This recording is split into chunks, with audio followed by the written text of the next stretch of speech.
bienvenue dans un nouvel épisode des Tribulations de Ginette et Lucette. Moi c'est Aylavi et je t'accueille dans mon salon, pas instagrammable mais vivant, chaleureux et surtout rempli de fou rire et de vérités qui piquent un peu. Aujourd'hui, avec mes deux complices Ginette et Lucette, on va parler de nos lunes.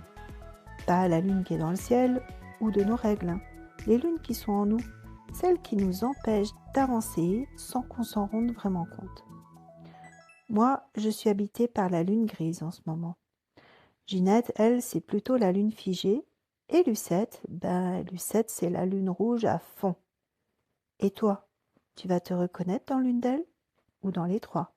Parce qu'en vrai, on les a toutes en nous. Allez, installe-toi, on y va. Avant qu'on parle de nos lunes à nous trois, laisse-moi te dire un truc. J'ai défini 5 archétypes lunaires de la trahison. 5 façons dont on se trahit sans s'en rendre compte. La lune noire, c'est celle qui s'efface pour les autres. La lune voilée, c'est celle qui se cache par peur du jugement. La lune grise, c'est celle qui doute de tout, surtout d'elle. La lune rouge, c'est celle qui en a marre et qui est fatiguée de lutter. La lune figée, c'est celle qui n'ose pas bouger. Et tu sais le truc dingue, on ne les a pas choisis. Ce sont des stratégies de survie qu'on a développées pour répondre à ce que la société attend de nous. Aujourd'hui, on va te parler de 3 d'entre elles, celles qui nous habitent en ce moment. Moi, en ce moment, je suis à fond dans la lune grise, celle qui doute. Qui je suis, moi, pour faire ça? Les autres font mieux. Je ne suis pas légitime. Et tu sais pourquoi elle est en force chez moi en ce moment? Parce que ma vie est chaotique. Plein de choses ne sont pas encore stables et dans ma tête, ça fait « Tu vois, t'es pas assez bonne, tu es un imposteur. » Oh, allez la vie, moi aussi je me dis ça tout le temps. Attends, toi, l'imposteur? Mais tu es énergéticienne, tu aides les gens, tu crées des trucs incroyables. Oui, et pourtant, la lune grise, elle s'en fout de ce que tu fais objectivement. Elle te fait douter quoi qu'il arrive. Elle se nourrit de la comparaison, les autres font mieux, du syndrome de l'imposteur, je ne mérite pas, de la peur de l'échec. Et si je me plante?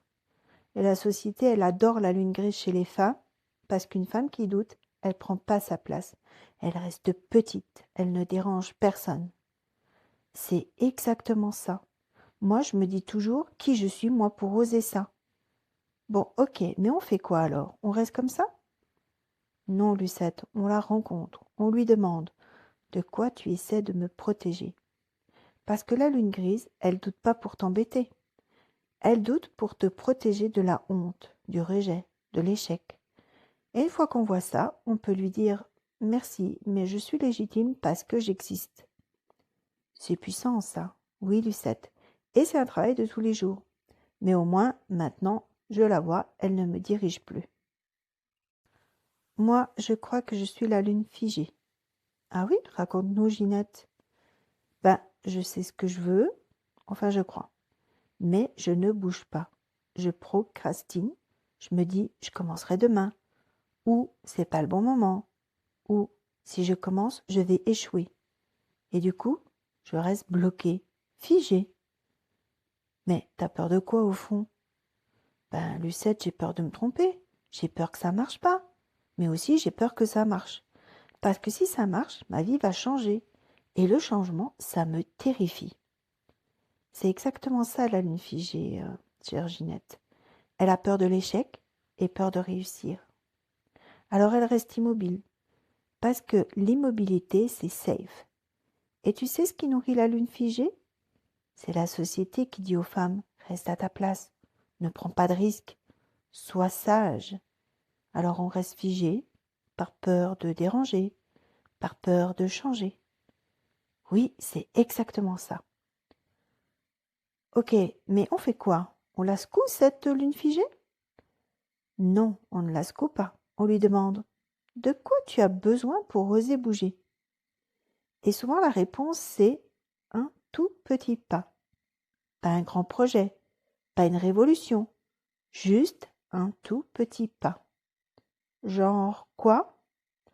Genre envoyer un message, publier un post, faire une chose que tu reportes depuis des semaines. Et tu verras, le monde ne s'écroule pas. Et toi, tu prouves que tu peux bouger. Ok, je vais essayer. Bon ben moi j'en ai marre. Ah, bienvenue dans la lune rouge, chère Lucette. Exactement, j'en ai marre de devoir être forte, j'en ai marre des injonctions. Fais ci, fais ça, sois positive, vibre haut, sois productive. J'en peux plus. Des fois, j'ai juste envie qu'on me lâche la grappe. Mais toi, t'es toujours si dynamique. Oui, parce que j'ai appris à lutter. Parce qu'on m'a dit qu'une femme forte, ça ne se plaint pas. Ça tient, ça encaisse. Mais en vrai, je suis fatiguée. C'est ça la lune rouge, Lucette. C'est celle qui en a marre de lutter. Elle a lutté pendant des années contre les attentes, contre les dictats, contre elle-même. Et maintenant, elle est épuisée. Et tu sais ce qui nourrit la lune rouge? C'est la société qui dit aux femmes: sois forte, tiens le coup, arrête de te plaindre.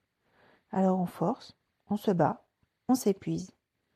Oui, et après on fait un burn-out. Exactement, Lucette. Alors qu'est-ce qu'on fait? Ben, on arrête de forcer. Oui, on demande à la lune rouge: de quoi as-tu besoin? Et souvent la réponse c'est: qu'on me lâche la grappe. Alors on pose son armure, on dit non, on refuse de porter ce qui ne nous appartient pas. Mais c'est dur de dire non. Oui, mais c'est nécessaire. Parce que sinon, la lune rouge va t'épuiser jusqu'au burn-out.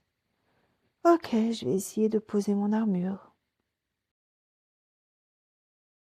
Voilà, on vient de te présenter 3 de nos lunes.